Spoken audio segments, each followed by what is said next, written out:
우리가 세상을 살다 보면서 범죄와 죄를 혼동할 때가 있습니다. 세상의 법정에서 말하는 범죄는 드러난 행동입니다. 도둑질을 했느냐, 사람을 때렸느냐, 사기를 쳤느냐, 이것이 중요합니다. 증거가 없거나 행동으로 옮기지 않으면 세상법은 그 사람을 죄인이라 부르지 않습니다. 그러나 하나님의 나라, 그 하나님의 나라의 법은 다릅니다. 하나님은 우리의 행동 이전에 그 행동을 만들어낸 마음을 주목하고 계신다라는 겁니다. 오늘 우리가 읽는 이 산상수훈의 말씀은 바로 그 지점을 파고들고 있습니다. 바리새인들은 나는 간음하지 않았다, 나는 거짓 맹세하지 않았다며 스스로 의롭게 여기지만 예수님은 그들의 내면에 감추어지고 은밀한 동기를 드러내고 있다는 것이죠. 먼저 27절과 28절을 보십시오. 나는 너희에게 이르노니 의욕을 품고 여자를 보는 자마다 마음에 이미 간음하였다 라고 말합니다. 이 말씀은 당시 유대 사회에 엄청난 충격이었습니다. 율법학자들은 간음이라는 행위만 없었으면 율법을 지킨 것이더라고 생각하고 있다는 겁니다. 하지만 예수님은 보는 것과 품는 것을 지적하고 있습니다. 여기서 본다는 것은 단순히 스쳐 지나가다 보는 것이 아닙니다. 원어로 보면 계속 주시하며 탐욕을 가지고 의도적으로 보는 것을 말하고 있습니다. 죄는 어느 순간 갑자기 실수로 저질러지는 것이 아닙니다. 죄는 상상력이라는 통로로 들어오게 됩니다. 그리고 마음속에서 먼저 죄와 타협하고 마음속에 이미 죄를 즐기고 난 뒤에 비로소 행동으로 나타낸다는 겁니다.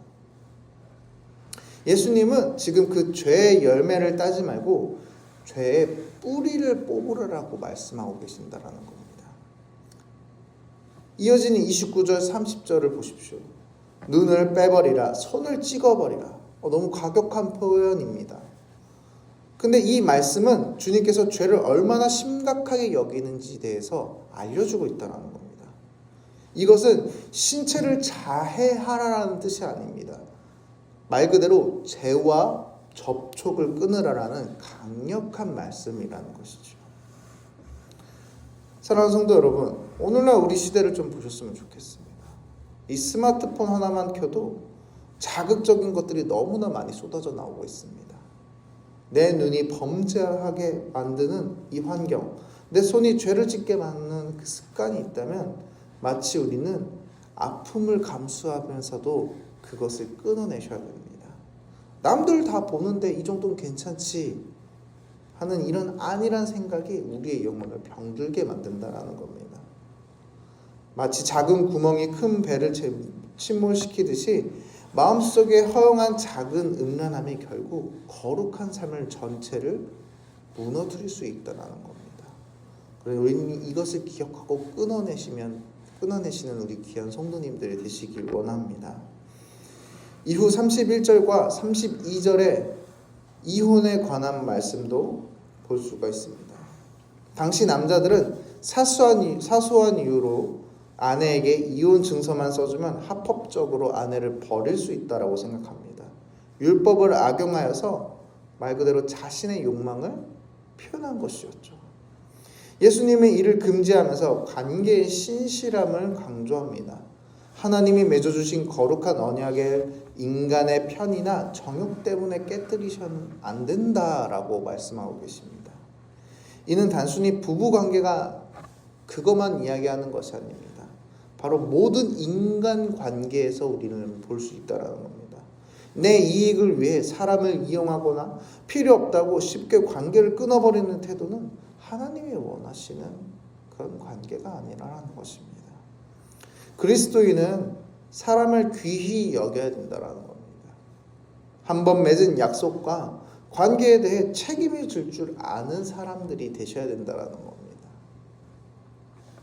마지막으로 33절부터 37절은 맹세와 말에 대한 교훈입니다. 33절을 보면 헛 맹세를 하지 말라, 옛 계명이 나옵니다. 당시 사람들은 맹세에 등급을 날렸습니다. 등급을. 하나님의 이름으로 한 맹세는 꼭 지켜야 되고, 하늘이나 땅 혹은 자신의 머리로 한 맹세는 적당히 어겨도 된다라고 생각하고 있다는 겁니다.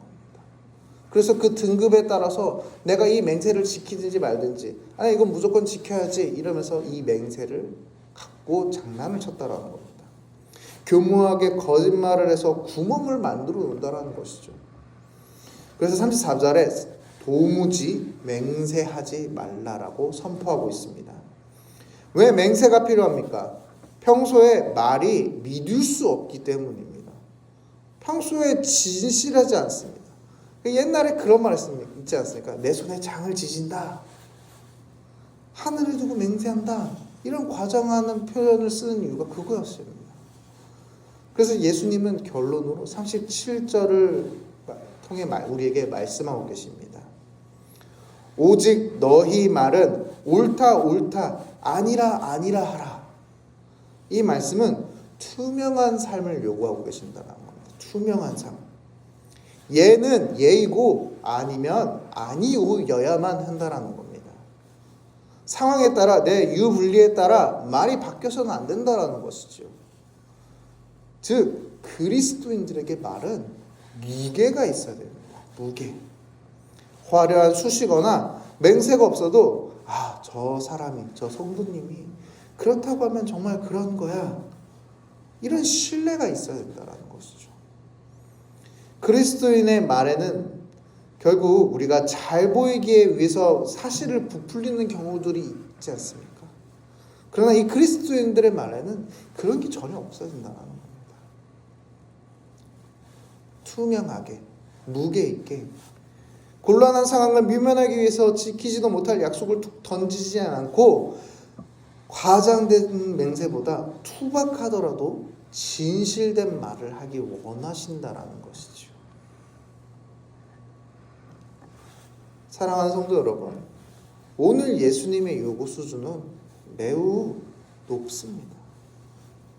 마음으로도 음욕을 품지 말라라고 말씀하십니다. 말 한마디에도 한 점 거짓이 없어야 된다고 합니다. 솔직히 이 말씀을 들으면 마음이 무겁지 않은 사람은 아무도 없을 것입니다. 무겁지 않은 사람은. 우리 중 누가 나는 마음으로도 죄를 짓지 않았어 라고 자신 있게 말씀할 수 있겠습니까? 그래서 이 말씀은 절망으로 우리를 이끕니까? 그것이 아니라 이 말씀은 우리를 기도로 이끄시고 계신다는 겁니다. 주님, 율법의 행위로 의롭다함을 얻을 수 없습니다. 내 마음은 부패하고 내 입술은 부정합니다. 그러나 주님, 저를 불쌍히 여겨주시옵소서라고 우리는 기도할 수밖에 없다라는 겁니다. 이것이 바로 이 산상수훈이 주는 진짜 메시지입니다. 우리의 힘으로 불가능하기에 우리 안에 계시는 성령님 도와주시옵소서라고 우리는 기도할 수밖에 없다라는 겁니다. 에스겔 36장의 말씀처럼 주님께서 우리에게 새 마음을 주시고 굳은 마음을 제거하고 부드러운 마음을 주셔야만 우리는 이 말씀대로 살 수 있다라는 겁니다. 사랑하는 성도 여러분, 오늘 하루를 시작하면 이렇게 결단하셨으면 좋겠습니다. 첫 번째, 보는 것을 조심하게 하여 주시옵소서. 내 눈과 마음을 더럽게 하는 그 모든 것들을 멀리하고 내 마음을 지키는 주님 거룩한 거리두기를 하는 내가 되게 하여 주시옵소서라고 결단하시길 바랍니다. 두 번째는 말하는 것을 조심하길 원합니다. 과장하지 않고 있는 그대로 진실을 말하며 세상 속에서 신뢰받는 그리스도인이 되게 하여 주시옵소서라고 결단하시길 바랍니다. 우리의 중심을 보시는 그 하나님 앞에서 오늘도 코람데오 하나님 앞에서 그 코람데오의 정신으로 승리하는 우리 귀한 당산동교회 성도님들과 제가 되길 간절히 축원합니다. 기도하겠습니다. 사랑과 은혜가 많으신 하나님 아버지, 주님, 우리는 사람이 보지 않는 곳에서 죄를 즐기려고 했던 우리의 마음을 회개합니다. 우리의 마음과 눈을, 우리의 손을 주님 지켜주시옵소서. 우리가 정말로 우리를 지키기 원합니다. 나를 계속 유혹하는 것들과 거리를 두며 주님을 바라보는, 주님만을 의지하는 귀한 우리 성도님들 되게 하여 주시옵소서. 또한 우리의 말하는 것 또한 조심하길 원합니다. 주님, 거짓을 말하지 않고, 주님, 헛된 것을 부풀러서 말하지 않고, 우리가 담백하고 정말로 진실만을 말하는 귀한 우리 신뢰받는 성도님들 되길 원하오니 우리의 입술을 지켜 주시옵소서. 언제나 거짓과 위선, 과장을 버리고 정직한 영으로 새롭게 하시고, 내 의지만으로 이 죄를 이길 수 없으니 주님, 성령님께서 함께하여 주사 내 귀와 내 눈과 내 입술을 온종일 지켜 주시옵소서. 언제나 주님만을 바라고 주님만을 의지합니다. 살아계신 예수님의 이름으로 기도드리옵나이다. 아멘.